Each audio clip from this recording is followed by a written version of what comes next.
দেখাবো না, এক জুড়ি বানাইছি চিলি পনির। হ্যালো বন্ধুরা, তোমরা সবাই কেমন আছো? আশা করি সবাই ভালো আছো। আমি বেকি চলে আসলাম তোমাদের সঙ্গে নতুন একটা ভ্লগ নিয়ে। তো আজকের ভ্লগে ভাবলাম যে তোমাদের সঙ্গে একটা কিছু শেয়ার করা যাক। তো আজকে একটু ফাঁকা ছিলাম, তাই আর শীতও পড়েছে প্রচণ্ড, তাই ভাবলাম গরম গরম কিছু বানানো যেতে পারে। তো ওই জন্য বসে পড়েছি আমি আর বন্যার দুজনের হুজুকি বুদ্ধি যেটাকে বলে। এই যে দেখতে পাচ্ছি এখানে সস বানিয়ে নিয়েছি। তাহলে তোমরা বুঝতেই পারছো আমরা কী বানাতে চলেছি। আমরা আজকে বানাবো হচ্ছে মোমো। তো এটা হচ্ছে ভেজ মোমো বানাবো। আর এই যে ময়দাটার মধ্যে দিয়ে দিলাম হাফ রকম ইনো। এই ইনোটা দেওয়ার জন্য ময়দাটা খুব সুন্দর হবে।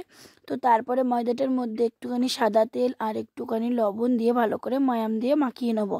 তো এটা তো তোমরা সবাই জানো, আর কিন্তু এই ইনো দেওয়াটা আর তেলের পরিমাণ দেওয়াটা আমি তোমাদেরকে একটুখানি শেয়ার করব।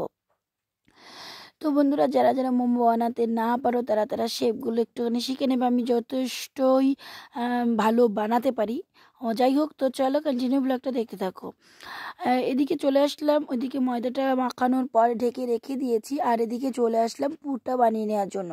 প্রথমে তেলের মধ্যেখানে একটু পেঁয়াজ রসুন দিয়ে দিয়েছি, একটা শুকনো লঙ্কা ফোড়নে দেওয়ার পর দিয়ে দিয়েছি এখানে হচ্ছে গাজরটা একটুখানি ভাজা ভাজা হওয়ার পর আমি এখানে দিয়ে দেবো হচ্ছে আগে থেকে গ্রেট করে রাখা কপিটা।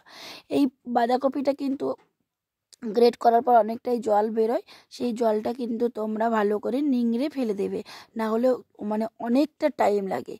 আর আমি যেভাবে করছি এইভাবে কিন্তু তোমরা বাঁধাকপি দিয়ে ভেজ চপও বানাতে পারো, সেটাও কিন্তু খুব ভালো লাগবে। তোমরা যদি চাও বানাতে পারো অবশ্যই। তো আমি ভাবছি একদিন এই বাঁধাকপি গাজর বিট এসব দিয়ে একদিন ভেজ চপ বানাবো। তো সেই দিনও তোমাদের সঙ্গে আমি শেয়ার করবো। আর এখানে দিয়ে দিলাম পরিমাণ মতো লবণ। এবার বাকি মশলাগুলো একটু একটু করে অ্যাড করে দেবো। এর মধ্যে আমি দিয়ে দিলাম একটু শুকনো লঙ্কা, একটু সুন্দর কালার আসার জন্য শুকনো লঙ্কার গুঁড়ো। আর এইবার দিয়ে দিলাম একটু ধনে গুঁড়ো, আর দিয়ে দেবো একটু জিরে গুঁড়ো। তো এখানে আমি গরম মশলা গুঁড়োটা অ্যাড করিনি, যেহেতু চিকেনের করছি না তাই। যদি চিকেনের করা হতো তাহলে কিন্তু গরম মশলা গুঁড়োটা অবশ্যই অ্যাড করতে হতো। তো এইভাবে পুরটা আমি বানিয়ে নেব। তো চলো কন্টিনিউ দেখতে থাকো, আশা করছি খুব ভালো লাগবে। এখন হচ্ছে মোমো বানানোর পালা। দেখো পুরটা কি সুন্দর একটা কালার এসেছে। পুরের মধ্যে কিন্তু আমি একটু হলুদ ব্যবহার করিনি, খুব সুন্দর কালার এসেছে পুরটা। আর এই যেখানে দেখতে পাচ্ছ বন্যা হাজারো রকমের মোমোর শেপ দেওয়ার চেষ্টা করছে, কিন্তু এই যে এইটা হচ্ছে আমি বানিয়েছি। আর আমার শেপটা কেমন লেগেছে অবশ্যই বানিয়ে। ওই দেখো বলেছে এটা হচ্ছে বালিশ মোমো, মানে কী সব মোমো বানাচ্ছে ও। আর তারপরে ওকে আমি একটা মোমো শিখিয়ে দিলাম।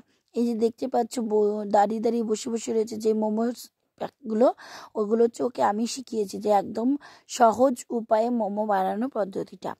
তো তারপর তোমাদেরকে দেখাচ্ছি এখানে কতগুলো বানিয়ে নিয়েছি। সবগুলোই একই শেপে বানাতে চেষ্টা করেছি আমি, কিন্তু ও বলছে না, এক একটা ধরনের এক একটা মোমোর ডিজাইন এক্সপ্লেন করবো। আমি বলছি এরকম পারবি না তুই, তাও বলছে না, না পারলেও বানাবো। তারপরে বানিয়ে নিলে। আর এখানে দেখতে পাচ্ছ যেগুলো সুন্দর সুন্দর হয়েছে সেগুলো কিন্তু আমি বানিয়েছি, আর ওকে আমি বানানোটা শিখিয়েছি। তারপরে বললো দিদি একটু সিঙ্গারা মোমো বানানো যাক। তারপরে সিঙ্গারা মোমো বানাতে শুরু করে দিলাম। আর দেখতে পাচ্ছ বাঁ হাতের এটা হচ্ছে আমি বানিয়েছি, আর ওই ডান হাতের ওই ছোট্টটা হচ্ছে বন্যা বানিয়েছে। আমি কিন্তু সিঙ্গারাটাও খুব ভালো বানাতে পারি। দেখো সিঙ্গারার শেপটাও কিন্তু খুব সুন্দর করতে পারি। তো তারপরে চলে আসবো মোমো সেদ্ধ করার জন্য। আর এখানে দেখতে পাচ্ছ অনেকগুলোই মোমো বানিয়ে নিয়েছি, প্রায় 30-40টা তো হয়েই যাবে। আর এইখানে দেখতে পাচ্ছ একটা থালা দিয়ে দিয়েছি, যেটা ফুটো ফুটো করে রয়েছে। আর এই থালার ওপর একটুখানি সর্ষের তেল আমি মাখিয়ে দিয়েছি, যাতে মোমোটা লেগে না যায় সেদ্ধ হওয়ার পরে। আর এখন হচ্ছে মোমোগুলো ভালো করে সাজিয়ে দেব। তো বন্ধুরা, তোমাদের কেমন লেগেছে এই মোমোর ভিডিও অবশ্যই কমেন্টস করে জানাবে, আর বন্ধুদের মাঝে শেয়ার করে দেবে। আর কোন ডিজাইনটা তোমাদের ভালো লাগলো সেটা অবশ্যই বলো।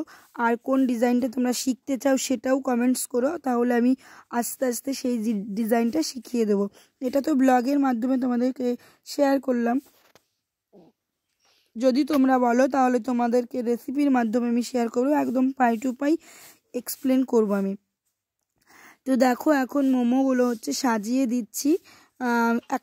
এই থালাটা দেওয়ার কারণে কিন্তু অনেকগুলো মোমো একবারে সেদ্ধ হয়ে গেছে, 20টার বেশি মোমো এই থালাতে ধরেছে। তো সেইভাবেই আমরা আগের থেকে জলটা গরম করে নিয়েছি। আর আমরা উনুনে চলে আসলাম তাড়াতাড়ি হওয়ার জন্য, গ্যাসে একটু অনেকটাই টাইম লেগে যেত। ওই জন্য ভাবলাম যে সেদ্ধ করার ব্যাপার, তাহলে উনুনেই চলে যাই। তো উনুনে চলে এসেছি সেদ্ধ করার জন্য। আর এই যে দেখো, এই যে পকেট মোমো যেগুলো নাম দিয়েছি আমরা, এগুলো কিন্তু বেশ সুন্দর হয়েছে দেখতে, আর খেতেও কিন্তু বেশ ভালোই লাগছিল। আমরা সস দিয়ে খেয়েছি। আর চিলি মোমোটা তো জাস্ট অসাধারণ হয়েছিল। এই চিলি মোমোর রেসিপিটা আমি একদিন তোমাদের সঙ্গে শেয়ার করব। তো চলো কন্টিনিউ দেখতে থাকো, আশা করছি ভালো লাগবে। বন্ধুরা, আমাদের মোমো তৈরি হয়ে গেছে, এখন সেদ্ধ করছি। আসুন না, আসুন আসুন দেখাচ্ছি, আসুন। বন্ধ করে কাছে এই বন্ধ। মোমো খাওয়া ধোয়া উঠতেছে মোমোর মধ্যে থেকে, দেখবা নাকসাও তোমরা গায়ে। এবার উল্টা বেটা করে গায়ে লাগে কিছু তো যদি এভাবে হচ্ছে দেখো বনা ধর। এটা হইলো স্পেশাল সিঙ্গারা মোমো। এমন না সিদ্ধ হয়েছে তো অন্তরি, এত তুল দাও খাই। আমার মনে হয় সিদ্ধ হয় না, এমনি গেলে গেছে। এমনি তো মনে হয় তোমার তেল দাও অনেক আরো হবে। তাহলে তুই কত কথা দূর দেখলেন কেন? সিদ্ধ হলে আলাদা কালার হয়ে যায়, একটু আলাদা পুরো দেখা যায় বাইরে থেকে। তাহলে তুই বন্ধ করতে দেখ না, এক জুড়ি বানাইছি চিলি পনির। বন্ধুরা, এই হচ্ছে আমাদের পার্টি।